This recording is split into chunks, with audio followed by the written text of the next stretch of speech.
আর এরা চায় না আপনার ছেলেরা এইগুলো হোক, এরা চাই ভোটারের ছেলে ভোটারই থাকুক। আপনি মাছ চাষ করেন, মৎস্যজীবী, ও আপনার ছেলেও মাছ চাষ করুক। আপনি আপনার দর্জি শ্রমিক, আপনার ছেলেই দর্জি কাজ করুক। এরা চায় না যেখান থেকে একটা নেতা হয়ে উঠুক, এখান থেকে একটা আইএস আইএফএস হয়ে উঠুক, একটা সরকারি চাকরিজীবী হয়ে উঠুক। এরা কোনো দিন চায় না, কারণ একটা হয়ে উঠলেই তো সমাজটাকে বদলে দেবে, শিক্ষার আলো ছড়িয়ে যাবে। মারামারি হানাহানি পিফার মানুষ করবে না। আর মারামারি হানাহানি না করলে শুভেন্দু বাবুদের লস হয়ে যাবে, পার্থ বাবুদের লস হয়ে যাবে, অভিষেক বাবুদের লস হয়ে যাবে, মমতা ব্যানার্জিদের লস হয়ে যাবে। ওই জন্য ওদের লস না হয় সেই জন্য আমাদের ভোটারদের হাত থেকে শিক্ষা কেড়ে দিচ্ছে নেতারা। আর নেতাদের ছেলেগুলোকে বেসরকারি শিক্ষা প্রতিষ্ঠানে পড়িয়ে আগের পরের প্রজন্মের নেতা তৈরি করার জন্য রেডি করছে। আর ভোটারদের ছেলেগুলোকে ভোটার করে রাখবে, লাঠিয়াল করে রাখার জন্য শিক্ষা কেড়ে নিচ্ছে। তাই জবাব দেওয়ার সময় এসেছে তো ভাই। তো জবাবটা আগামী জুন মাসের 1 তারিখে খাম চিহ্নে দিয়ে এদের জবাব দেবেন যে তোমরা আমাদেরকে মূর্খ করে রাখতে চাইলেও খাম চিহ্ন আমাদের হয়ে লড়াই করছে, শ্রমজীবী মানুষের হয়ে লড়াই করছে, বঞ্চিত মানুষের হয়ে লড়াই করছে, মা বোনেদের হয়ে লড়াই করছে, বাপ ভাইদের হয়ে লড়াই করছে, সরকারি কর্মচারীদের দিয়ে বাড়ানোর জন্য কথা বলছে, পুলিশের কেন 16 ঘন্টা ডিউটি হচ্ছে তার বিরুদ্ধে কথা বলছে, সিভিক ভলেন্টিয়ারদের সমকাজে সমবেতন হচ্ছে না কেন তার বিরুদ্ধে কথা বলছে, পার্শ্ব শিক্ষকদের মাইনের কথা বলছে, শিক্ষার পরিকাঠামো ফিরিয়ে নিয়ে আসার কথা বলছে।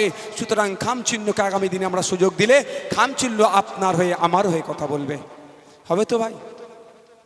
শেষ করছি একটা অনুরোধ, মমতা ব্যানার্জি, শুভেন্দু অধিকারী, দিলীপ ঘোষ, কুণাল ঘোষ এদের মারামারি হতে দেখেছেন?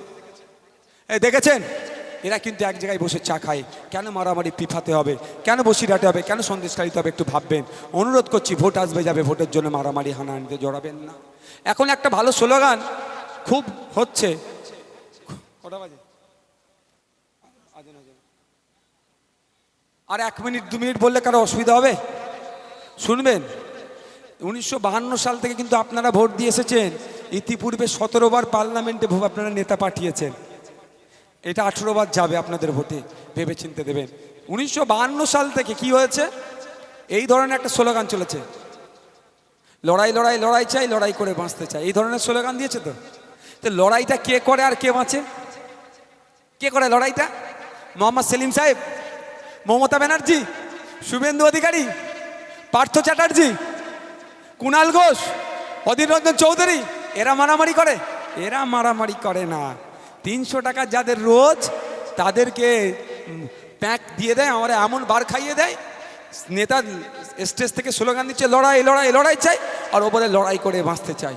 300 টাকার রোজে যারা চটে বসে আছেন তারা ক্ষতিগ্রস্ত হয়ে যাচ্ছে। তাই আমি আপনাদের বলবো, দাদুদেরকে এই স্লোগান দিয়ে দাদুগুলোকে ধ্বংস করিয়েছে, কেউ কবরে গেছে, কেউ শ্মশানে গেছে। বাবাদেরকে এই স্লোগান দিয়ে ধ্বংস করেছে, কেউ কবরে গেছে, কেউ শ্মশানে গেছে। আমি অনুরোধ করি এই স্লোগানটা এখন একটু বন্ধ রাখুন। এখন কি বলবেন? দাদা দিদি অনেক আমাদের লড়িয়েছ, আর নয়। দিনের শেষে আমরা কি পেয়েছি? শুধু শূন্য। আমরা ব্যর্থ হয়েছি, আমাদের কিচ্ছু হয়নি। তোমরা মাইনে পেয়েছো এমএলএ, এমপি হয়ে, এমএলএ হয়ে, 5 বছর শেষ হয়ে গেলে মোটা অংশের কি পেয়েছো? পেনশন পাচ্ছ। আর আমরা ভোটাররা ক্রমশ তলনিতে চলে যাচ্ছি। পিফার 5 বছর আগে তাঁত শিল্পের সাথে যে শ্রমিক ছিল তার ক্রমশ অবস্থা তলনিতে চলে যাচ্ছে। আর 5 বছরে নুসরাত জাহানের সম্পত্তি রকেটের গতিতে বেড়ে গেল। লাভটা কি হবে ভাই? তাই এবার বলবেন মারামারি আর হানাহানি করব না। ভোট আসবে যাবে, যাকে ইচ্ছা ভোট দেবেন, আর বলবেন যাকে ইচ্ছা ভোট দেব। তারপরেও যদি বলে না এই কর সেই কর, কি বলবেন? এতদিন নেতারা বলেছে লড়াই লড়াই লড়াই চাই, লড়াই করে বাঁচতে চাই, আমাদের বার খাইয়েছে। এবার দর্শকদেরকে, ভোটারদেরকে কি বলতে হবে? নেতাই নেতাই লড়াই চাই, জনগণ এবার দেখতে চাই। নেতাই নেতাই লড়াই চাই, জনগণ এবার দেখতে চাই। আমার সাথে একটু গলা মিলাবেন, গলা মিলাবেন। ওই রাজনৈতিক কারবারিদের কারবারটা বন্ধ করতে হবে। শুধু মামার ছেলের সাথে জ্যাঠার ছেলে তুমি লড়াই লাগিয়ে দিয়ে চলে যাবে না, ও আর হতে দেওয়া যায় না। তুমি মমতা ব্যানার্জি, শুভেন্দু অধিকারীর সাথে হাতাহাতি লড়াই করো, তাহলে এখানে বিজেপি তৃণমূল ভূতের স্তরে মারামারি করবে। কি ভুল বলছি? আমি মারামারির পক্ষে নয়, কিন্তু বার খাইয়ে যারা মারামারি করছে তাদের বিরুদ্ধে আমি। তাহলে আমি একবার স্লোগানটা দেবো, গলা মিলাবেন। নেতাই নেতাই লড়াই চাই, জনগণ এবার দেখতে চাই। নেতাই নেতাই লড়াই চাই, জনগণ এবার দেখতে চাই। হবে তো নাকি? এতদিন আমরা মারামারি করেছি, ওরা দেখেছে, এবার ওরা মারামারি করবে, সাঁড়ে সাঁড়ে লড়াই হবে, আমরা ওপর থেকে দেখব। বুঝতে পারছেন না? এই বলি বলে আমি খারাপ, নওশাদ এই বলে বলে ও মুসলমানদের দল, ও বিজেপির দালাল, ও সিপিএমের হ্যান ত্যান বলে। তবে শেষ কথা বলছি, তবে অনুরোধ, এটা মারামারি করবেন না। ভোট আসবে যাবে, ভোটের জন্য চাচা ভাইপোর সম্পর্ক নষ্ট করে দিচ্ছেন, লজ্জা করছেন আপনাদের। ভোটের জন্য হিন্দু মুসলমানের মধ্যে বিভেদ লাগিয়ে দিচ্ছেন ওদের কথা শুনে, লজ্জা করছে না আপনাকে আমার? একটু ভাবুন, এই সামান্য ভোটের জন্য 70 বছর 80 বছরের সম্পর্ক আমার রাম কাকার সাথে রহিম চাচার, তার মধ্যে বিভেদ লাগিয়ে দিচ্ছে বিজেপি অপদার্থ। আর মমতা ব্যানার্জি এক্সপায়ার ডেটের মলম লাগিয়ে আরও ঘা করে দিচ্ছে। এক্সপায়ার ডেটের মলম লাগাচ্ছে তো, ও বলছে মলম লাগাচ্ছে, বিজেপি ঘা করছে, আর ও এসে কি বলছে মলম লাগাচ্ছে। মলম তার নয়, তো আমি ডেট, ওটা এক্সপায়ার ডেটের মাল। আর এক্সপায়ার ডেটের মলম লাগালে ঘা কি হবে? আরও বিগড়ে যাবে, ও আরও বিগড়াচ্ছে। তোকে বলতে হবে বিজেপিকে ঘাড়ে করতেও দেবো না, আর মমতা ব্যানার্জিকে এক্সপায়ার ডেটের মলমও লাগাতে দেবো না। আমরা ভোটের জন্য অশান্তি করব না। শেষ কথা বলে শেষ করব। অনেকে কি বলছে, নওশাদ সিদ্দিকী আইএসএফ নাকি বিজেপির কাছ থেকে টাকা নিয়েছে। পাড়ার চারানা নেতারা বলছে, আজকের পর থেকে পাড়ার চারানা নেতাদের বলবেন যে নওশাদ সিদ্দিকী ভাইজান এসে এই পিফা অঞ্চলে বলে গিয়েছে যে প্রকাশ্য বিজেপি তৃণমূলের কাছ থেকে নওশাদ সিদ্দিকী টাকা নেবে। ভয় লাগছে নাকি? আমি প্রকাশ্য নেবো, এতদিন বলছে গোপনে নিয়েছো, তো বলছে টাকা নিয়েছে, প্রমাণ তো করতে পারেনি, আর কিয়ামত পর্যন্ত পারবে না, প্রমাণ করতে পারেনি আর পারবে না, তো ওই জন্য প্রকাশ্য নেবো। তবে যে বন্ধু আমার, এখন বামপন্থী বন্ধুরা উঠে পড়ে লেগেছে, নাকি তৃণমূলের কাছ থেকে টাকা নিয়েছে। তো যে বামপন্থী বন্ধু কথা বলছে, যে বিজেপির বন্ধু, তৃণমূলের বন্ধু কথা বলছে, তাদের বলবেন ভাইজান পিপা অঞ্চলে এসে বলে গিয়েছে প্রকাশ্যে বিজেপি তৃণমূলের কাছ থেকে টাকা নেবে, তোমরা ব্যবস্থা করো। আজকের পর থেকে যদি কেউ বলে বিজেপি তৃণমূলের কাছ থেকে টাকা নিচে, উত্তরটা দিতে পারবেন তো? সাথে সাথে এটাও বলবেন যে আমার ভালোবাসার বন্ধু, আমার ভালোবাসার লোক, সত্যি দল চালাতে পারছি না, যদি বৃষ্টি হয়ে যেত ওপরে না সেট, এখন আপনাদের পেতাম না, এই ঝড় বৃষ্টির দিনে তাহলে প্রোগ্রাম হতো না। আর তৃণমূল বিজেপি যেখানে করছে বড় বড় শেডে করছে, আমাদের অত টাকা নেই, দল চালাতে পারছি না। যে তৃণমূলের বন্ধু, যে সিপিএমের বন্ধু টাকার ব্যবস্থা করে দেবে, ওই তৃণমূল বা যে বন্ধুই করবে ব্যবস্থা, তাকে আমি 90% টাকা রিটার্ন দিয়ে দেবো।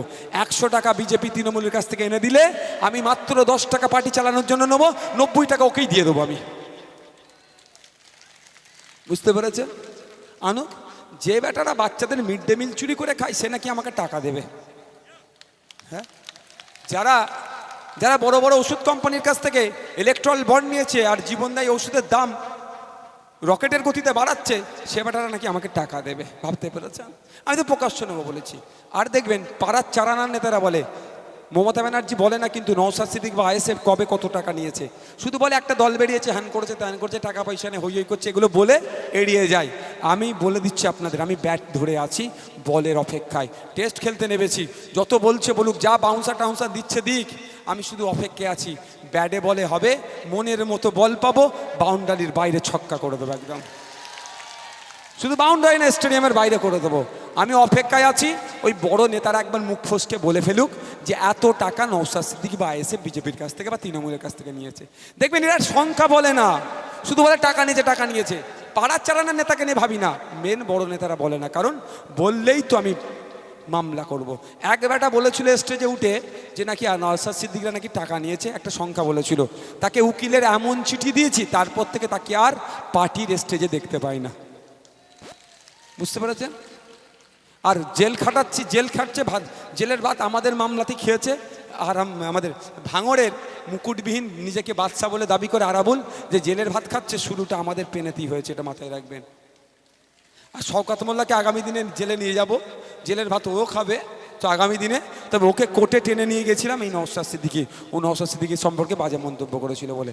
তো আমি অপেক্ষায় আছি, ব্যাটে বলে হবে, বললে স্টেডিয়ামের বাইরে করে দেবো। কোনো রকম এদের প্ররোচনায় পা দেবেন না।